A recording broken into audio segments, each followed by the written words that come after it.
Magic Johnson, what's going on, man? Everything good. What's happening with you? Nothing at all. Just talking to you on this Friday, man. Thank you so much for doing this. Oh, my pleasure, my brother. My pleasure. Are you, I heard you're not too excited about the new Adam McKay documentary coming out on HBO. Well, nobody can capture Showtime. Nobody. You can't. First of all, you got to find basketball players, actors that can play basketball on our level. That's not going to happen. And then guys who are doing this wasn't around Showtime, so can't be excited, Oh, yeah. Who do you think would play you best in a movie, though? Oh, wow. You got two guys that I love who are my friends, Denzel Washington and Samuel Jackson. So it had to be great actors like that, right? But again, it's a pleasure. First of all, when you think about, I would never try to be an actor because I respect them so much, right? Because I love movies. So I go to the movie, my wife and I, all the time. So, but if those guys were playing myself or Kareem or whoever, we would probably be interested in it. That's hilarious, man. I find it so inspiring, too, that obviously your good friend Kobe Bryant won an Oscar, his very first time to, talk about, that just shows you his work ethic, right? I'm curious, right. You've probably answered this a million times on a million different talk shows, but what is your favorite either Kobe Bryant moment on the court or personally? Well, I think when he scored 60 his last game, that nobody does that, right? Yeah. And I'm sitting there, and he just kept scoring and scoring and scoring. Nobody sat down like the whole fourth quarter. It was we were just going crazy. The 81 was amazing, but the 60 at his age, last game he's going to ever play. Nobody has gone out like that. Nobody in the history of sports have gone out like that. So I would say the 60, but I've had so many great moments with him. I mean, when we beat the Celtics, Kobe was, what can we say? Just a special, not only basketball player, but a special man, husband, and father. And friend.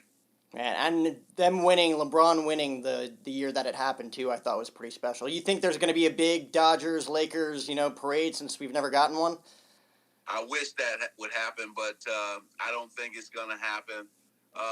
The Dodgers and the Lakers deserve a parade, especially when the Rams won and they got one. So, do you remember at what age, at what age did you know that you wanted to play basketball at a professional level and be one of the greatest of all time? Because that's probably your mindset going in, but at what age did you want to play, or at what age did you know that you wanted to play basketball professionally? I think early on, when I used to watch the games on Saturday, college basketball on Saturday with my dad, and then the NBA on Sundays. And so, we're sitting there just watching the game. He's teaching me everything that's going on.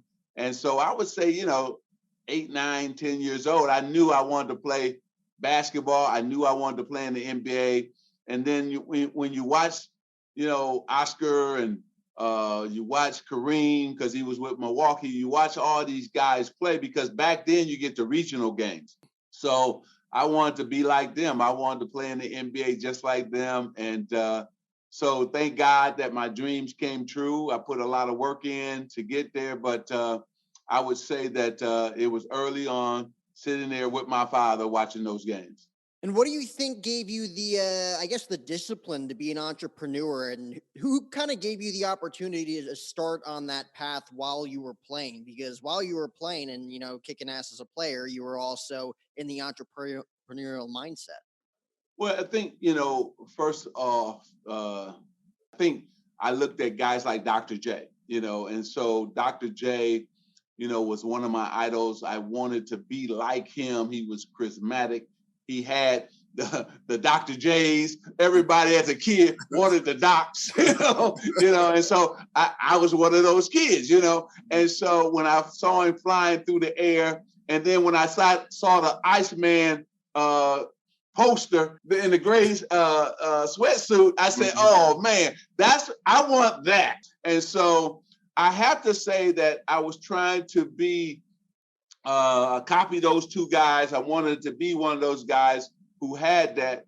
I wanted to smile. I wanted to be a change agent in the NBA.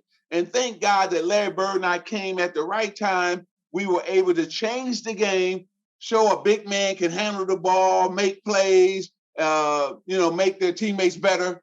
And we were able to change the league at the same time. And him being on the Boston Celtics, myself on the Lakers, East, West, the whole thing just worked and exploded, and the league exploded because of that. Well, I mean, this is a lot of great insight, man. I appreciate you taking the time. I know we don't have a ton of time, but I did want to ask you quickly about your experience playing in the NBA in that 80s era with, Dr. J, your rivalry with Larry Bird and the Boston Celtics, getting to mix it up with Michael Jordan in his heyday, and then, of course, Isaiah Thomas as well. Well, I think that's what made the game so special, is because Dr. J was leading Philadelphia, right? You had Larry Bird leading Boston. So that was a rivalry between the two. And then at the same time, here come Isaiah and the Bad Boy Pistons, which was probably the best defensive team we've ever seen, right? And then you had Michael Jordan, who was just coming in, right? And so the league was exploding at that time. And I didn't mention Portland with Clyde Drexler and all those guys. And then Dallas had a great team as well. Houston, Akeem and them were just coming in, but they came in much later. So the league was healthy. It had built-in rivalries. And so when you look at Philadelphia and Boston playing for those Eastern Conference Finals, man, that was awesome TV. And then so Dr. J and them went down, and then here come the Bad Boy Pistons. And we hadn't seen a team like that when you have Joe Dumars at the shooting guard, and then you have Rodman and Sally coming in off the bench. Man, but at the same time, they played so well together and they were well coached. So I would say this, look what happened, right? The Celtics won 3 with Larry. I won the 5. Isaiah and them went back to back. And then they taught Michael, everybody got taught. You just don't walk up and do it. You had to put work in to be able to accomplish a championship and to be great at something. I mean, obviously you have a lot of experiences and everything, and obviously battling some of those early on adversities has turned you not only into a great player on the court back in the day, but also as a great executive and a great entrepreneur today. I know there was that time where you lost track of the shot clock in Boston and the playoffs against Boston and all those great rivalry playoff games. Talk a little bit about, to wrap this up, responding to some of that adversity and those negative times that you had, and how that helped you both on the court and even today as an executive. First of all, when we lost in the 1984 finals to the Celtics after winning game 1 in Boston, and we had the lead to win game 2, and Gerald Henderson steals the ball at the end and ties the game up. And the play you're talking about, I've always excelled in every championship series, and then this was the first time I made critical mistakes for us to lose that championship. So I cried for 3 months, all summer. I cried because I let my teammates down. I was the reason why we lost the championship. But the first thing I had to do and say to myself, I'm not as good as I thought I was. I got to go back to the lab. I got to go back to work. See, self-evaluation is the hardest thing you had to do. Any person had to judge themselves and be honest with themselves. You can do that, then you can improve. So basically, I was doing a SWOT of myself. What is that? Strength, weaknesses, opportunities, and threats, right? I said, I got to go to work. I got to get my jump shot better. I had to work on that. I got to make sure that I don't make critical mistakes ever again. And so I improved over that summer. I started shooting a little sky hook. I worked on it every single day. Man, I was working out 3 times a day. Early in the morning, come back, get a little nap in the afternoon, then work out. Isaiah and I was working out at night. And so God would have it that I would turn around in 1985, play the Celtics again, and we end up beating them. because I got better and I didn't make critical mistakes. And so let me tell everybody out there, you're going to make mistakes. It's what you do when you make those mistakes is going to define who you can become and who you are.